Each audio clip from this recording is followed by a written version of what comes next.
प्रिय छात्रों, आज मैथ का जो नंबर सिस्टम है, जो 9th में मुख्य रूप से पढ़ना है, वैसे नीचे के क्लास में भी पढ़ना है, ऊपर के क्लास में भी इसको पढ़ना है, लेकिन 9th में डिटेल इसमें दिया हुआ है, तो उसके बारे में हम आपको बताने जा रहे हैं।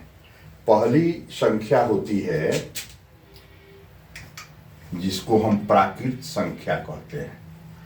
प्राकृत संख्या, इसको n से सूचित किया जाता है, कैपिटल N से सूचित की जाती है।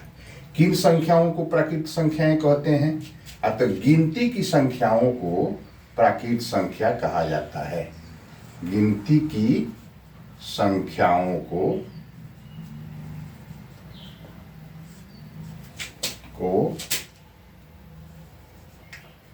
प्राकृत संख्या कहा जाता है। प्राकृत संख्या जैसे 1, 2, 3, 4, ऐसे ये अनंत तक संख्याएं होती हैं। शुरू में मनुष्य जब गिनना शुरू किया तो यही संख्याएं उसको प्राप्त हुई। अब उसके बाद दूसरी संख्या आती है पूर्ण संख्या। पूर्ण संख्या, होल नंबर।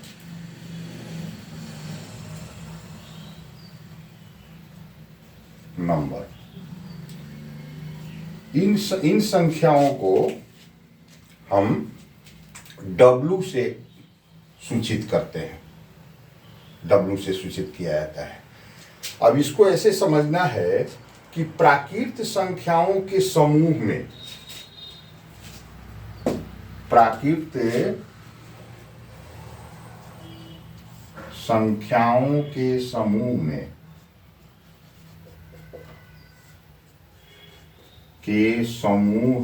में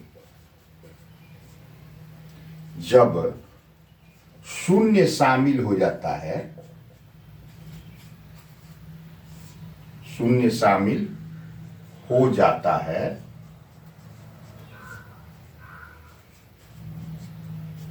तो उस समूह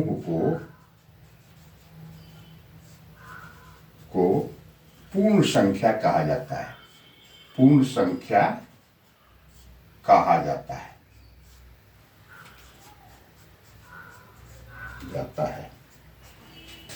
जैसे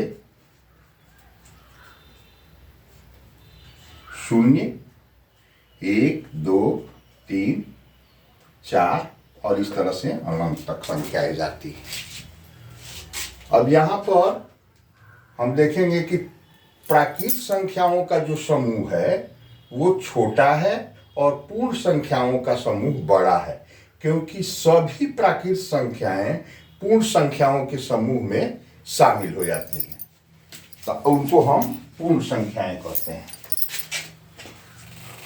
उसके बाद से तीसरा प्रकार जो है संख्याओं का, जिसको हम पूर्णांक संख्या कहते हैं, इसको हम कहते हैं तीसरा पूर्णांक संख्या।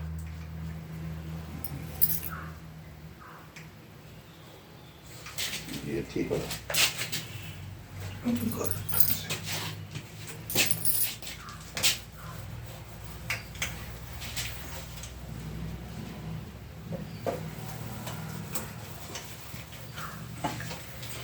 पूर्णांक संख्याओं का समूह जो होता है वो पूर्ण संख्याओं के समूह से बड़ा होता है।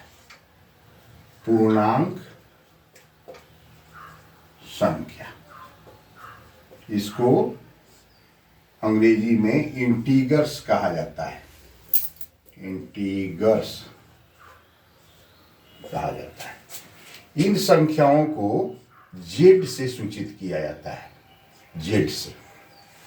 अब ये जो पूर्ण संख्याएं होती हैं, उन पूर्ण संख्याओं के समूह में जब माइनस संख्याएं भी जुड़ जाती है, जैसे -1, -2, -3, शून्य भी रहता है शामिल, और ये धनात्मक संख्याएं भी रहती है, जैसे 1, 2, 3, 4, इस तरह से अनंत तक।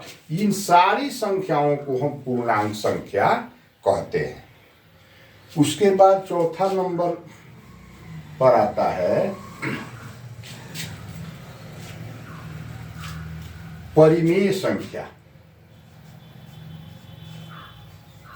परिमेय संख्या, परिमेय संख्या को क्यू से सूचित किया जाता है, क्यू से सूचित करते हैं। अब परिमेय संख्याओं के समूह, किन संख्याओं को हम परिमेय संख्या कहेंगे, तो उसमें है कि जिस संख्या को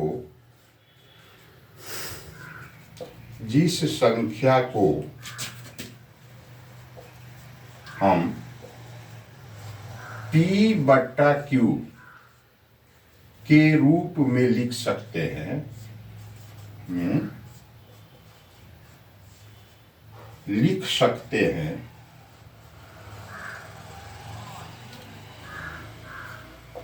उनको परिमेय संख्या कहा जाता है। उनको परिमेय संख्या कहा जाता है।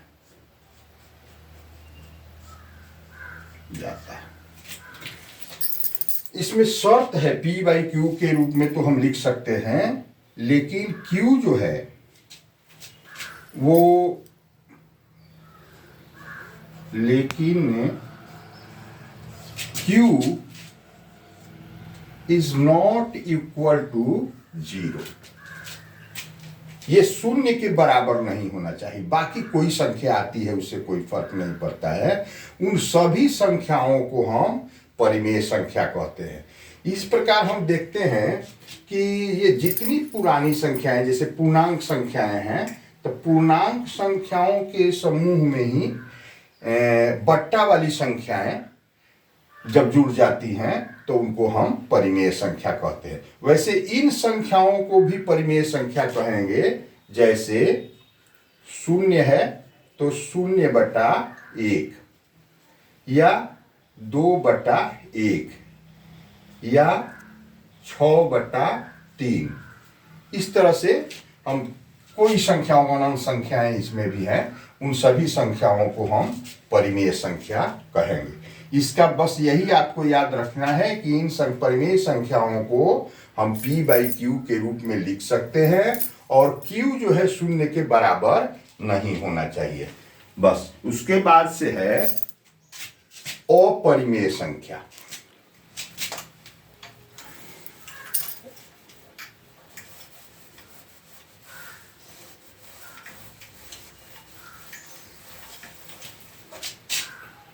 उसके बाद आता है प्राकृत संख्या, हो गया पूर्ण संख्या, पूर्णांक संख्या, और परिमेय संख्या और अपरिमेय संख्या। ये पांचवा जो संख्याओं का समूह है, अपरिमेय संख्या। अपरिमेय संख्या, अंग्रेजी में इसको इरेशनल नंबर कहते हैं।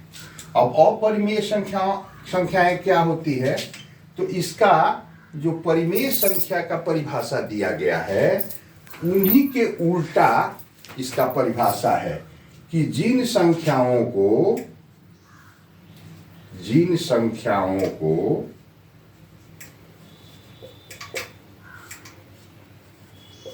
हम P/Q के रूप में नहीं लिख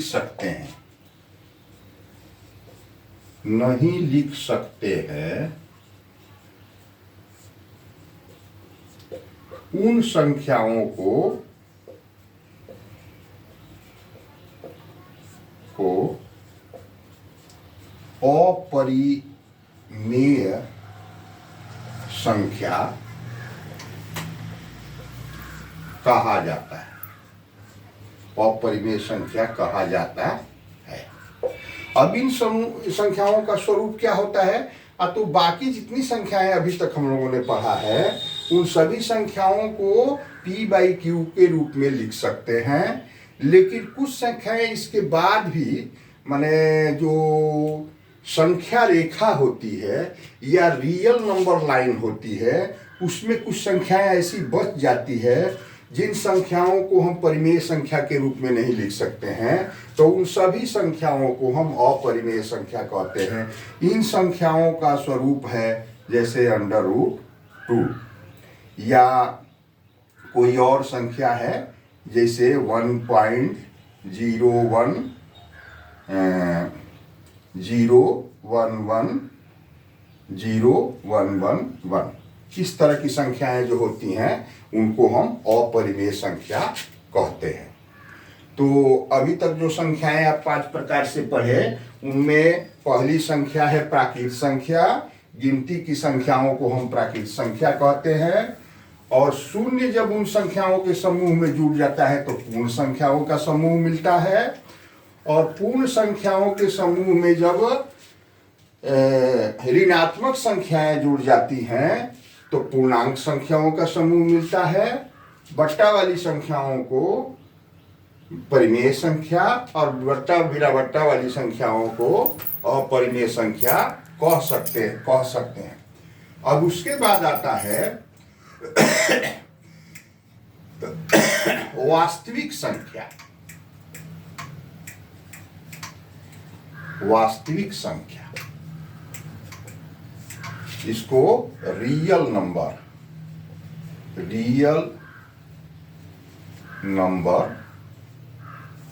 कहते हैं। अब रियल नंबर क्या होता है? अब तो परिमेय संख्या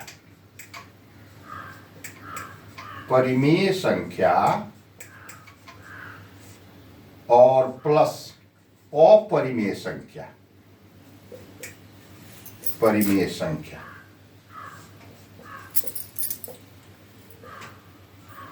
इन दोनों तरह की संख्याओं का जो दोनों संख्याओं को मिलाने से जो संख्याओं का समूह बनता है उसमें से प्रत्येक संख्या को हम रियल नंबर कह सकते हैं। इसको R से डिनोट किया जाता है। तो अब हमारे पास क्या हो गया?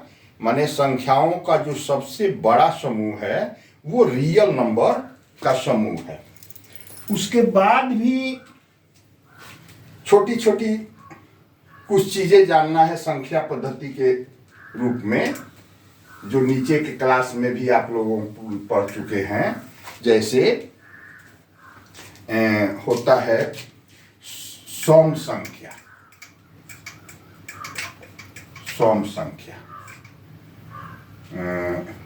इवन नंबर,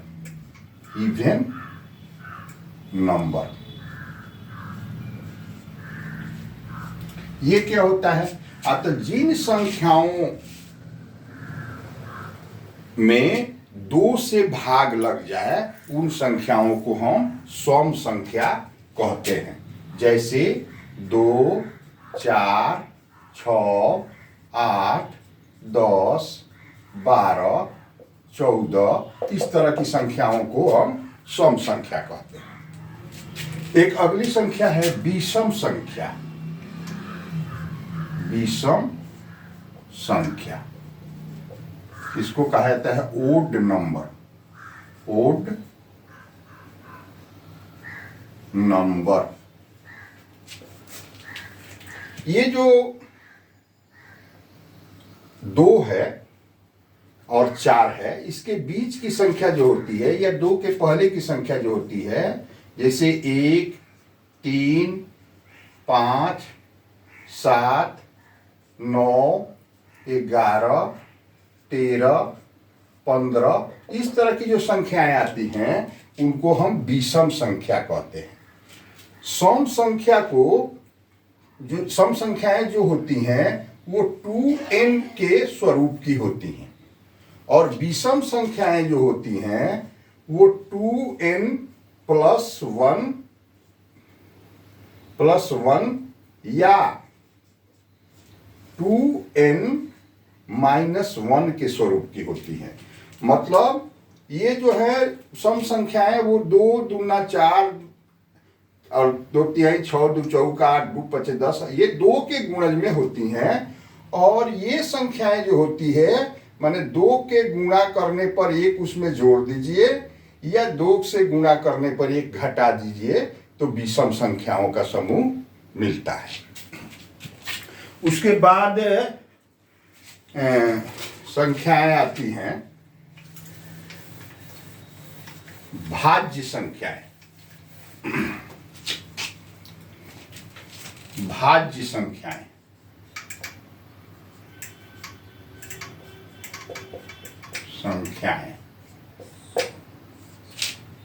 प्राइम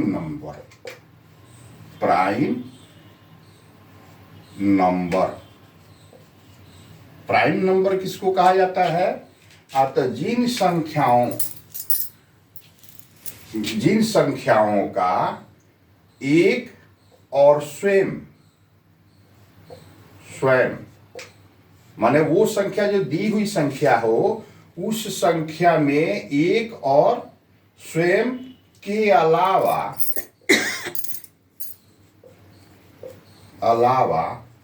अन्य कोई संख्या ऐसी होती है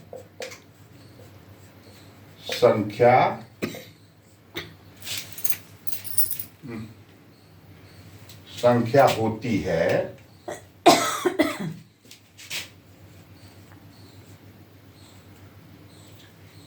जिससे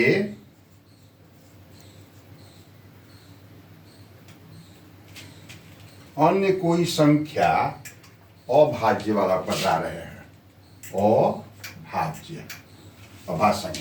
अभाज्य संख्याओं का जो समूह होता है वो एक और स्वयं के अलावा अन्य कोई संख्या से नहीं कटता है। उन संख्याओं को हम अभाज्य संख्याएं कहते हैं, प्राइम नंबर कहा जाता है। जैसे 13 है तो इसको 1 और 13 के अलावा अन्य किसी संख्या से नहीं काट सकते हैं। इसी प्रकार से और भी संख्याएं प्राप्त होती हैं। जैसे 17 है तो किसी संख्या के पहाड़ा में नहीं आता, तो उन संख्याओं को हम अभाज्य संख्याएं कहते हैं, प्राइम नंबर इसको कहा जाता है। उसके बाद संख्याएं आती हैं जो भाज्य संख्याएं।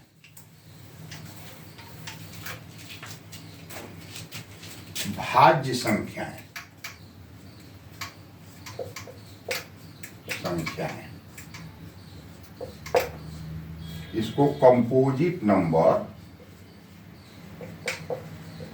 अंग्रेजी में कहा जाता है, कंपोजिट नंबर।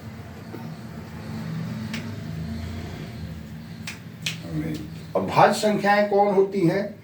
तो जिन संख्याओं का जो गुणनखंड होता है वो एक और स्वयं के अलावा और कोई अंक होता है,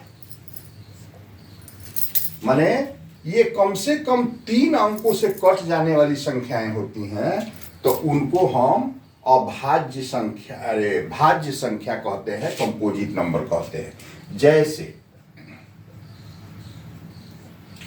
ये 12 है तो 12 जो है 2 से कट जाएगा और 6 से कट जाएगा। 2 छक्के 12 या 6 दूना 12। इस तरह से तो ये 1 से भी कटेगा, इसका गुणनखंड जब निकालते हैं तो 1 भी हो जाएगा, 12 भी हो जाएगा और 2 भी हो जाएगा, 6 हो जाएगा। इतना इसका अभाज्य गुणनखंड हो जाएगा। तो ये संख्या जो है भाज्य संख्या कहलाती है। इसी प्रकार से 15 है तो 3 × 5 = 15, 5 से भी कट जाएगी, 3 से भी कटेगी, 1 से भी कटेगी और 15 से भी कटेगी। तो इस तरह की जो संख्याएं होती है उनको हम भाज्य संख्या कहते हैं। उसके बाद को प्राइम नंबर, सह अभाज्य संख्या। आज संख्या पद्धति आपको पूरा पढ़ा देते हैं। को प्राइम नंबर, को प्राइम नंबर, नंबर्स। स्व अभाज्य संख्याएं कैसी कौन होती हैं? जैसे जो संख्याएं नहीं कटती हैं, अभाज्य संख्याएं होती हैं, लेकिन इसमें क्या होता है कि ऐसा संख्याओं का ऐसा जोड़ा, संख्याओं का ऐसा जोड़ा जो अभाज्य हो, अभाज्य हो, उन्हें को प्राइम नंबर,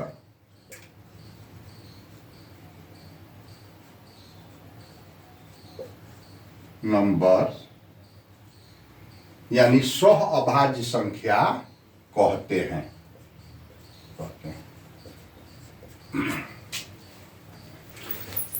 उसके बाद कई बार मान लीजिए सुनने में आता है ऋणात्मक संख्या, ऋणात्मक संख्या, धनात्मक संख्या,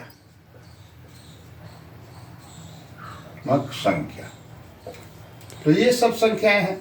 माने जितना जो संख्याएं जैसे 1, 3, 5 धनात्मक है, जिसमें के पहले जो है प्लस लगा हुआ है, हालांकि हम प्लस लिखते नहीं हैं, तो इन संख्याओं को हम धनात्मक संख्या कहते हैं। ये व्यवहार में कभी भी प्लस लिखा नहीं जाता है। और जिन संख्याओं के पहले माइनस लिखा हो, जैसे -1, -3, -5 या -8, इन संख्याओं को हम ऋणात्मक संख्या कहते हैं। अब सभी संख्याओं को एक बार जो है हम चाहते हैं कि एक जगह नाम आ जाए कम से कम, जो आप लोगों को कितनी संख्याएं मैंने पढ़ाया है, तो उसको एक बार देख लीजिए। पहला एक ही भाषा में लिख देते हैं प्राकृत संख्या, प्राकृत संख्या। दूसरा है पूर्ण संख्या। तीसरा है पूर्णांक संख्या,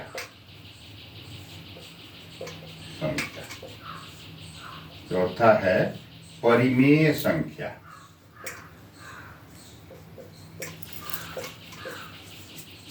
पांचवा है अपरिमेय संख्या,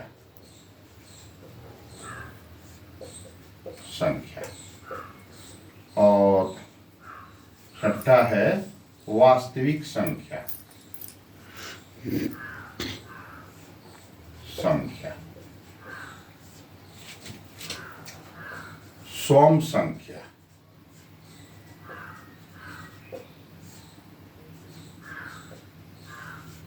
विषम संख्या,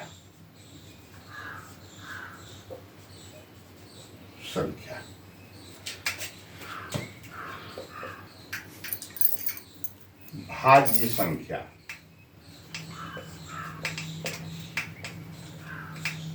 अभाज्य संख्या, भाज्य संख्या, सह अभाज्य संख्या, भाज्य संख्या, ऋणात्मक संख्या,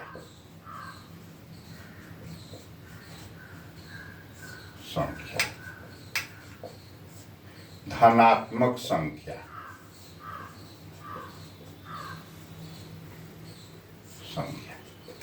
इन सभी संख्याओं के बारे में आपको इस वीडियो में मैंने बताया है। इसको ध्यान से देख लीजिए। सभी संख्याओं में किस संख्या में क्या अंतर है, किसकी क्या खूबी है, इसको एक बार दो बार देखिएगा तो आगे का मैथ जो है आपका आसान हो जाएगा। संख्या पद्धति इतना ही काफ़ी है।